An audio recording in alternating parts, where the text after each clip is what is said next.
나의 사랑하는 책이라는 제목 시리즈로 오늘은 첫 번째 시간, 성경은 어떤 책인가? 라는 제목으로 하나님 말씀 함께 나누시겠습니다. 잠시 기도드리고 말씀 나누겠습니다.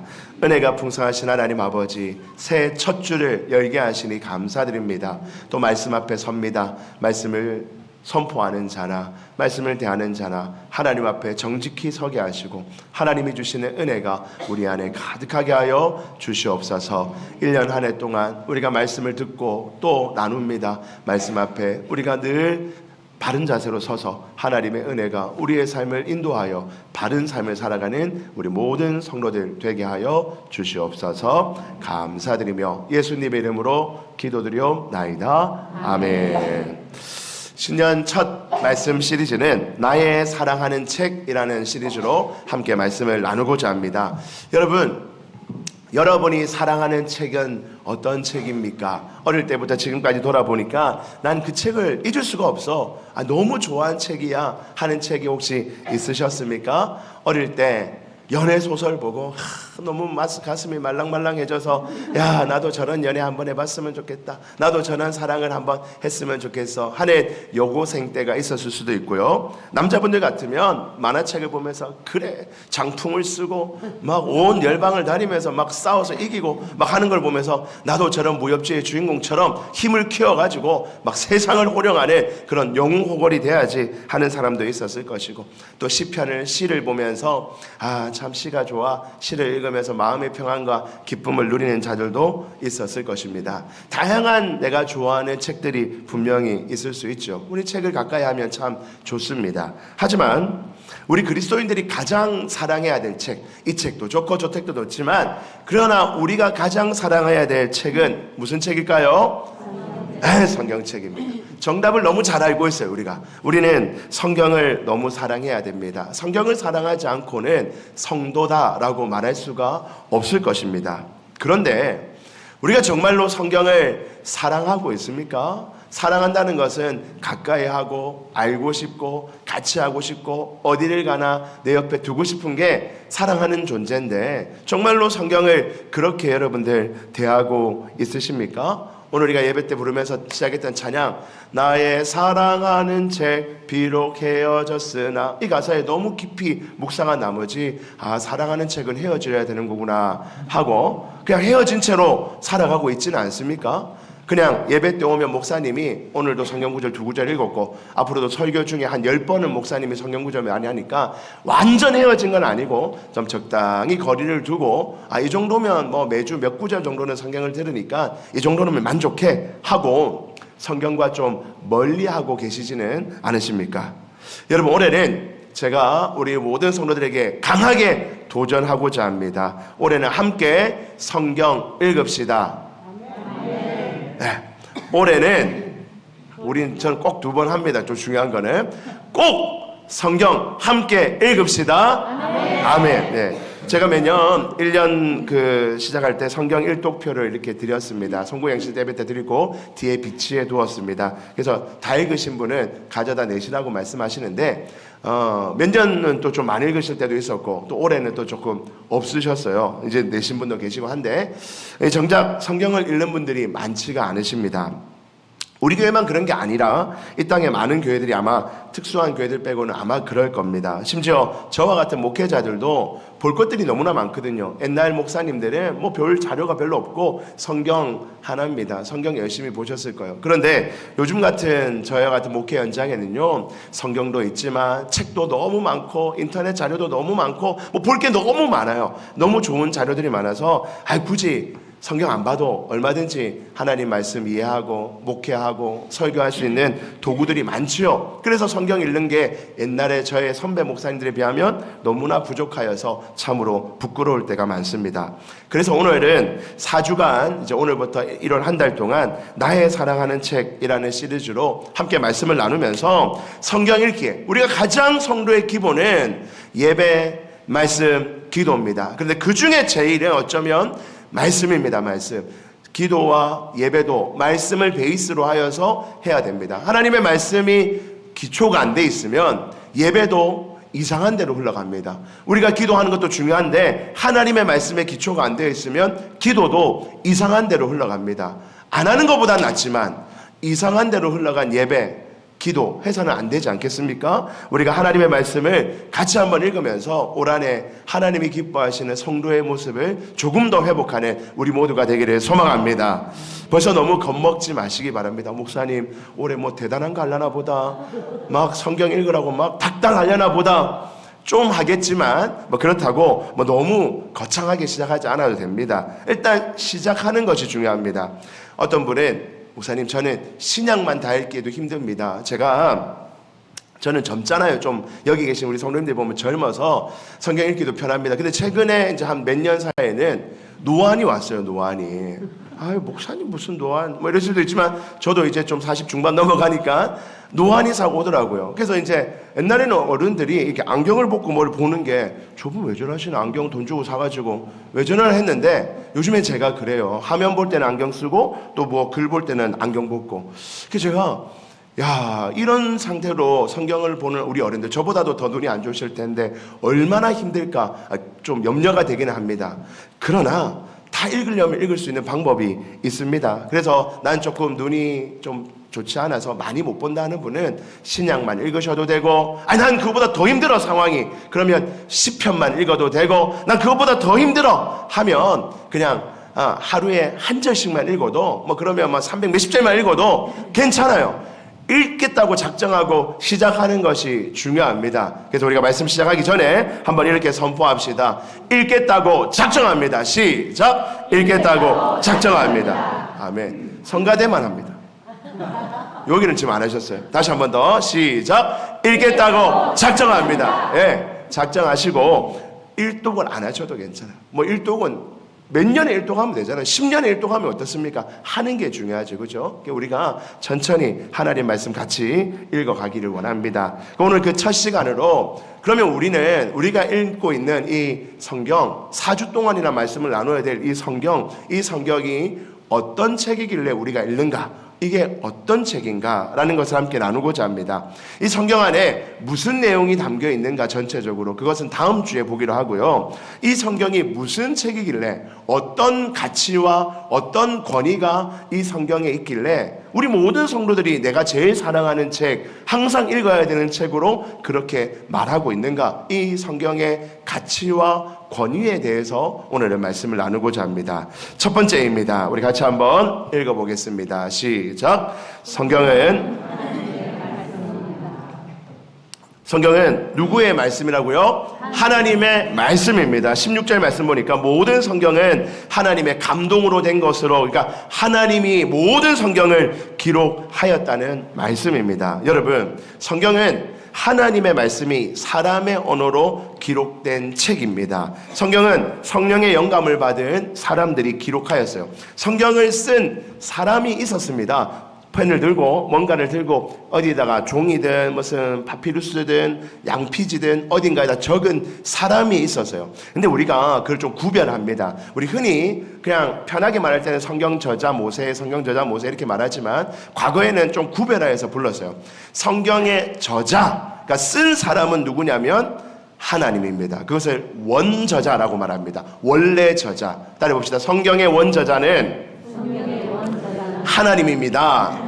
그러니까 성경의 원저자는 하나님이세요. 하나님의 말씀입니다. 그런데 그 하나님이 직접 쓰신 건 아니고 쓰게 한 사람이 있어요. 하나님께서 감동시키시고 도우셔서 쓰게 한 사람이 있는데, 그래서 그거는 인간 저자 이렇게도 말하지만 과거에는 어떻게 많이 불렀냐면 기자라고 불렀어요. 성경 기자. 여러분, 기자는 무슨 말이냐면 기자는 기록할 기자입니다. 한자로. 그러니까 저자는 아니고 그냥 하나님의 도움을 받아서 기록만 한 사람이 있었다는 거예요. 그게 몇 명이냐면 약 40명 정도가 됩니다. 대표적으로 구약에서는 모세 같은 사람이 한 대여섯 권 썼습니다. 그리고 신약에 오면 바울 같은 사람이 한 13권 정도 쓰게 되죠. 그러니까 그 사람들은 우리가 좀 구별하면 성경 기자, 자기가 쓴 게 아니라, 물론 자기가 썼다고 말할 수 있지만 하나님의 원저자 되신 하나님의 지도와 지시와 도움을 받아서 그 성경 기자들이 그 펜을 들고 기록하였다는 것입니다. 이걸 우리는 구별하여 봅니다. 그래서 마태복음은 마태책, 로마서는 바울책, 창세기는 모세책 아닙니다. 그 사람들은 기자고요. 사람 기자고 원저자는 누구라고요? 하나님이라는 것입니다. 하나님께서 그 일들을 행하셨습니다. 그러면 목사님, 이 가장 처음 기록된 성경은 언제부터 시작됐습니까? 약 지금으로부터 한 4,000년 전에, 창세기가 한 4,000년 정도의 전에부터 시작되었고, 그 4,000년 전부터 1,600년 동안 요한계시록이 쓰여질 때까지는 한 1,600년이라는 긴 시간 동안 40명의 기자들에 의해서 성경이 기록되게 됩니다. 목사님, 원본이 있습니까? 원본이 있을까요? 없을까요?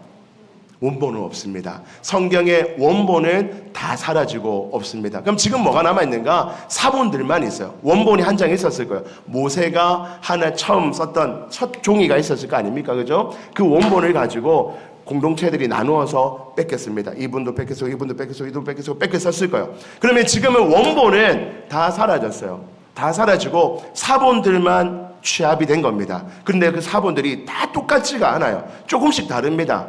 쓰다 보면 하나님이 말씀하셨다를 누군가는 하나님이 말하셨다라고 할 수도 있고, 하나님이 걸어가셨다를 하나님이 대충 뛰어가셨다 뭐 이랬을 수도 있고, 약간 조금 다를 수 있잖아요. 그죠? 쓰다 보면 달라진 거를 취합해가지고 모아서 그 중에서 가장 원본에 가까운 게 뭔가를 원칙을 세워서 공부를 합니다. 그래서 그 중에서 가장 원본에 가까운 것을 후대 사람들이 만들어서 우리가 가지고 있는 이 번역 성경으로, 한글 성경으로 여기까지 오게 된 겁니다. 여러분, 원본은 다 없어졌다고 우리가 생각하는데요, 이것도 하나님의 특별한 섭리라고 믿습니다. 여러분, 원본이 있다면 어떻게 될까요? 지금 누군가 모세가 쓴 창세기 첫 장 원본을 가지고 있어요. 우리 장로님이 하나 가지고 있다면 어떻게 될까요?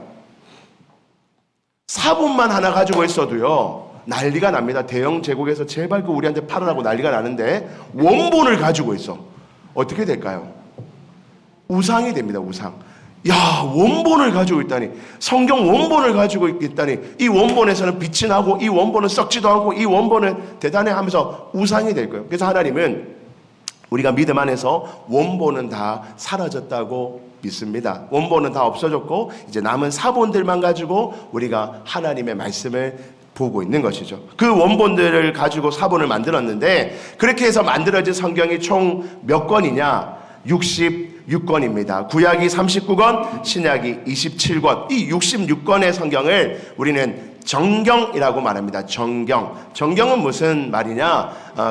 라틴어로 캐논입니다. 캐논. 우리 뭐 카메라 캐논 할 때 그 캐논입니다. 이 캐논은 뭐냐면 본래 원뜻은 자 중의 자입니다. 그러니까 자들이 있잖아요. 일반 자들이. 그 자들을 진짜 이 자가 옳은 자인지를 대조해 볼 수 있는 가장 정확한 자가 캐논입니다. 그러니까 정경을 뭐라 부르냐면 캐논이라고 불러요. 그러니까 가장 진리, 가장 완벽한 것, 이런 의미로 캐논, 정경이라고 부릅니다. 우리는 성경 66권만을 정경이라 부르며 그 외에 다른 여러 가지 그 시대의 글들은 하나님의 정경에서 빠져버렸습니다. 하나님께서 그 정경을 선택하는 과정까지도 하나님께서 함께 하시고 역사하셔서 하나님이 우리에게 66권의 정경을 주셨다는 것입니다. 여러분, 이까지 믿으시기를 바랍니다. 우리는 이 정경을 가지고 있어요. 그렇다면 이 정경의 의미를 가지고 우리가 이 성경은 하나님의 말씀이라는 것이 특별히 세 가지 또 기억해야 될 단어들이 있습니다. 첫 번째는 특별 계시로서의 성경이라는 것입니다. 우리가 가지고 있는 이 정경은 특별 계시입니다. 특별 계시. 이 중요한 말입니다. 따라해 봅시다. 특별 계시. 계시는 뭡니까? 하나님이 보여주신다는 게 계시잖아요. 하나님 뭔가를 보여준다는 말입니다. 그런데 하나님이 기록하여 남겨주신 이 성경만을 우리는 특별 계시라고 말합니다. 일반 계시들도 있어요. 일반 계시는 뭐냐? 자연 만물이 다 일반 계시입니다. 우리가 자연을 보면서 야, 어떻게 저렇게 산이 멋지지? 바다가 어떻게 저렇게 아름답지? 하나님이 만드셨으니까 저렇게 아름다운 거야. 하나님이 만드신 모습을 보며 아, 하나님은 이런 분이구나 라고 우리가 깨닫잖아요. 그 정도를 일반 계시라고 합니다. 과거에는 일반 계시로 하나님이 꿈도 주셨어요. 꿈에도 하나님이 뭔가를 말씀하시면서 일반 계시로 우리에게 주셨어요. 근데 지금은 그 일반 계시, 그 꿈으로 주는 계시들은 종료되었다 믿습니다. 특별 계시가 있어요. 하나님은 특별 특별 계시는 하나님이 우리의 구원을 위해서 꼭 필요한 내용들을 기록하여 남겨준 것이 바로 이 성경, 정경, 특별 계시라고 말합니다. 그리고 이 특별 계시만이 일반 계시보다 훨씬 더 우월한 지위를 가지며 이 특별 계시하에서 우리는 구원의 모든 은혜를 누리게 된다는 것입니다. 그래서 여러분들 간혹 그런 분들이 계세요. 목사님, 제가 무슨 꿈을 꿨는데 이거 교회가 이렇게 하라는 뜻인 것 같아요. 우리 이렇게 가야 됩니다. 제 꿈에 하나님이 분명히 말했어요. 그 무슨 계시라고요? 일반 계시. 물론 그 일반 계시도 정확하지 않을 경우가 훨씬 많아요. 그런데 그 일반 계시보다 훨씬 더 권위 있고 확실하고 분명한 계시가 뭐라고요? 특별 계시 성경이에요. 성경은 안 읽으면서 맨날 꿈을 꾸면서 맨날 꿈 꿔서 나는 뭘 하나님이 이렇게 말씀하셔서 이렇게 해라요. 이번 올해는 하나님이 내 꿈에 나타나셔서 여기에 투자하라니까 이렇게 투자하래요. 여러분, 특별 계시로 주신 하나님 말씀, 분명하고도 완전하고도 우리의 삶에 가장 필요한 말씀을 주셨는데도 그것도 안 읽으면서 꿈꾼 일반 계시, 그것도 읽지도 않을지도 모른대. 그런 것을 믿고 내 인생을 거기에 맡긴다면 어리석은 일이라는 겁니다. 하나님의 그 특별 계시, 완전한 계시를 먼저 우리가 마음에 깊이 두고 그것을 충성하는 가운데 그러는 중에 하나님이 어쩌면 일반 계시로 말씀하실 수도 있겠죠. 이게 첫 번째 의미입니다. 두 번째로 하나님의 말씀으로서의 성경이 있습니다. 두 번째입니다. 하나님의 말씀으로서의 성경. 여러분, 이 기록된 하나님의 정경은요, 모든 내용이 하나님의 말씀입니다. 성경에 보면 하나님이 이르시되, 하나님이 말씀하시되 라는 표현들이 참으로 많이 있죠. 그러니까 우리가 성경을 읽으면요, 하나님이 어떤 분이신지를 너무 잘 알 수 있어요. 여러분, 저와 대화를 해보면요, 저랑 여러분들이 대화를 한번 나눠보면 목사님 이렇게 얼굴 보기에는 좀 저렇게 생겼는데 대화해보니까 아, 저분 참 이런 면이 있는 거, 참 이런 분이 좋은 것 같아. 아유, 생긴 거는 너무 잘생기고 멋졌는데 아우, 대화해보니까 사람이 이기적이야, 별로야, 뭐 그럴 수도 있잖아요. 그죠? 대화를 하는 가운데 우리가 어떤 존재인지를 알게 됩니다. 성경도 마찬가지예요. 하나님의 말씀을 읽는 가운데 이 하나님의 말씀이 어떤 것인지를 고민하고 함께 보는 가운데 우리는 누구를 알게 된다고요? 하나님을 알게 돼요. 왜? 하나님의 말씀이니까. 그래서 성경은 하나님과의 대화의 통로입니다. 우리 간혹 기도도 하나님과의 대화다라고 말합니다. 맞습니다. 기도도 하나님의 대화가 맞죠. 그러나 기도로 나누는 하나님과의 대화는 우리가 간혹 착각할 때가 있어요. 오해할 때가 있어요. 그러나 기록된 하나님의 말씀은 그런 오해를 불식시킵니다. 하나님과 분명히 대화할 수 있는 통로가 하나님의 말씀이라는 거예요. 말씀 가운데 우리는 하나님이 어떤 분인지를 너무나 정확하고 분명하게 알게 되는 줄 믿습니다. 왜냐하면 하나님의 말씀이기 때문이죠. 세 번째로는 영감된 말씀으로서의 성경입니다. 영감. 여러분, 이 영감이라는 말은요, 영감 이거 아니잖아요. 그죠? 영감이라고 불러야 돼요. 영감 이렇게 하면 우리 어르신 남자들을 말하는 거잖아요. 그죠? 아니고 영감. 이 영감은 무슨 뜻이냐면 하나님의 영이 우리 인간 안에 들어온다는 표현입니다. 영감. 아, 내가 영감 받았다 하는 것은 하나님의 영이 우리 안에 들어오신다는 거예요. 여러분, 하나님의 기록된 성경은 성경의 기자들을 통해서 쓰여졌는데, 아니 모세가 잘나봤자 자기도 사람이고, 아니 요한도 아무리 지가 뭐 예수님의 사랑받는 제자지만 그래도 인간인데, 인간이 쓴 글이면 틀릴 수도 있고 잘못 생각할 수도 있고 잘못 기록할 수도 있지. 맞습니다. 인간은 그럴 수 있어요. 그러나 영감된 성경이라는 표현은 그 인간 저자에게 하나님의 영이 그때 기록할 그 순간에 반드시 함께 하셨습니다. 그리고 하나님이 모세가 글을 쫙 쓰는데, 바울이 쓰는데 그거 잘못된 거야, 그거 너 생각이야, 그건 옳지 않아, 그건 네 생각이고 그건 빼, 이건 꼭 넣어야 돼, 네가 안 넣고 싶다고 안 넣으면 안 돼, 넣어야 돼. 하나님이 그 인간 저자를 영감하셔서 도우셔서 간섭하셔서 하나님이 지도하셔서 오류 없이 틀리지 않게 기록했어요. 이것을 우리는 영감된 성경이라고 말하는 겁니다. 인간 저자에게 하나님의 영이 함께 하심으로 하나님이 간섭하십니다. 뿐만 아니라 하나님이 이 정경이 우리 손에 오기까지 당시 이 66권의 성경 말고도 다른 비슷한 때에 기록된 여러 글들이 있었는데, 그건 어떻게 선별되었는가?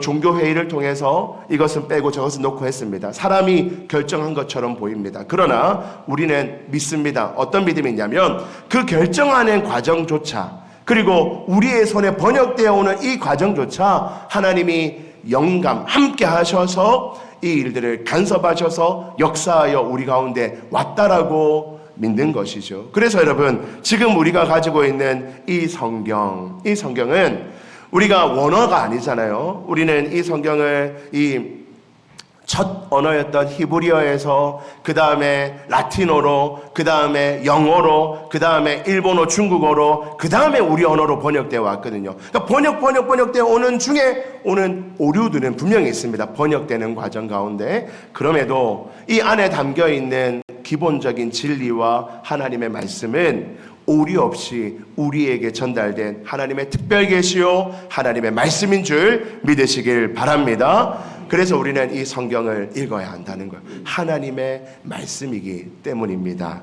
두 번째입니다. 하나님의 말씀은 어떤 책인가? 같이 한번 읽습니다. 시작. 성경은 진리의 말씀입니다. 16절 우리 중간에 있는 말씀 함께 읽어봅니다. 교훈과 시작. 교훈과 책망과 유익하니.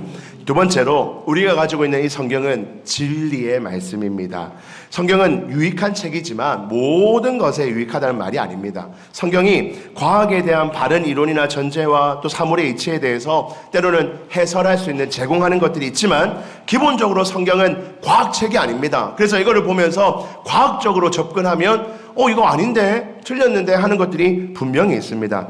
120여 종의 동물과 또 120여 종의 식물들이 나오기는 합니다. 그러나 모든 동물과 식물을 다 언급한 것이 아니기 때문에 여기 없으니까 이 당시 동물은 거짓말이야, 이거는 잘못된 거야 라고 말할 필요도 없죠. 생물책이 아니라는 겁니다. 지혜문학과 시편이 많이 수록되어 있지만 이 책은 시집이나 명상집도 아닙니다. 많은 사상과 또 본질적인 문제를 다루고 있지만 철학책이라고 말하기도 힘듭니다.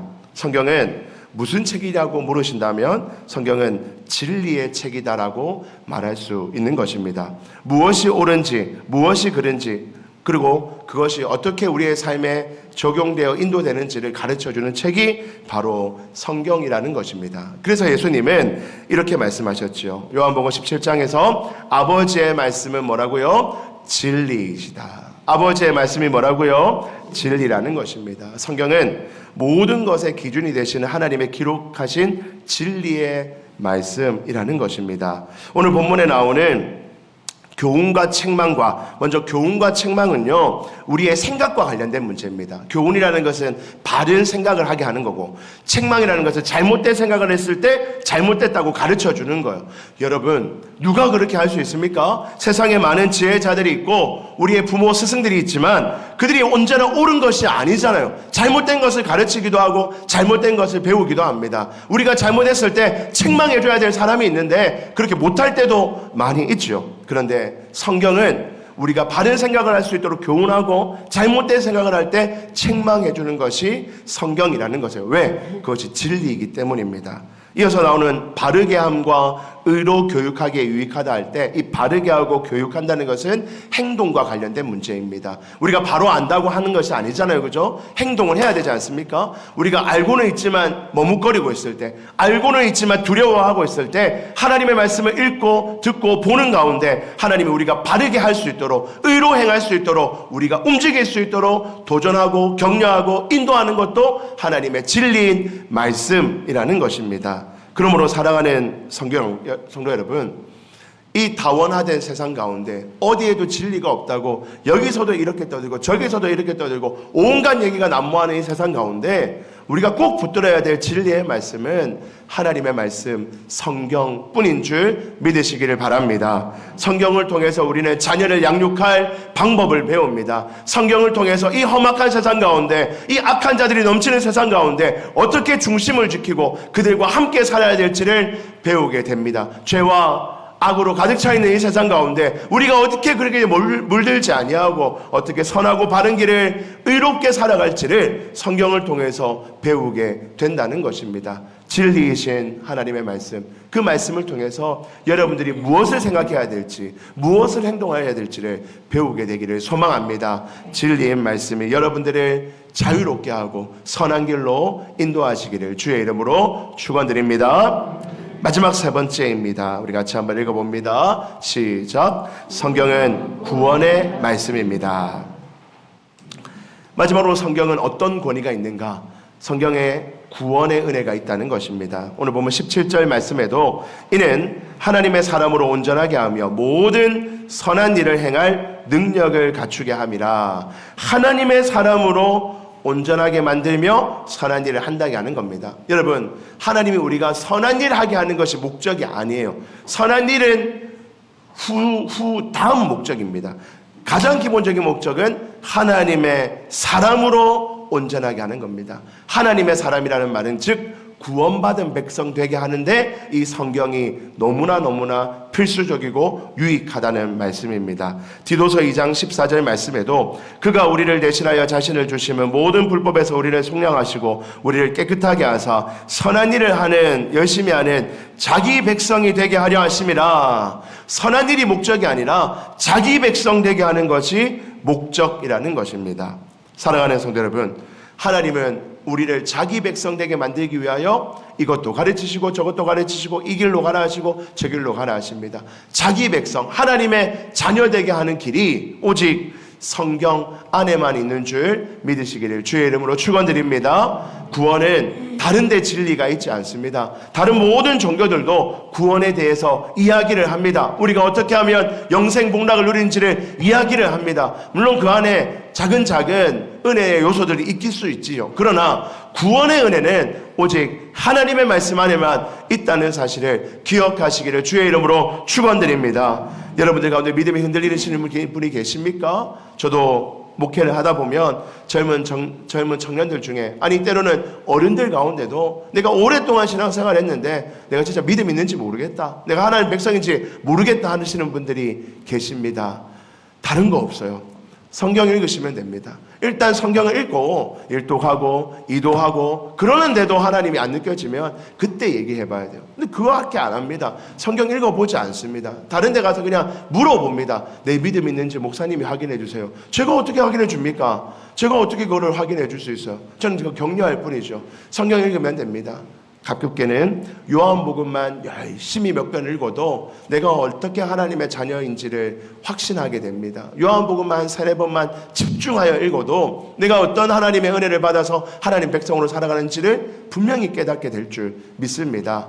사랑하는 성도 여러분, 여러분들이 가지고 있는 이 귀한 성경에는 구원의 역사가 담겨 있습니다. 이 사실을 기억하고 구원의 은혜를 더욱더 깊이 누리기 위하여 하나님 말씀을 대하시는 믿음의 백성 되기를 주의 이름으로 축원드립니다.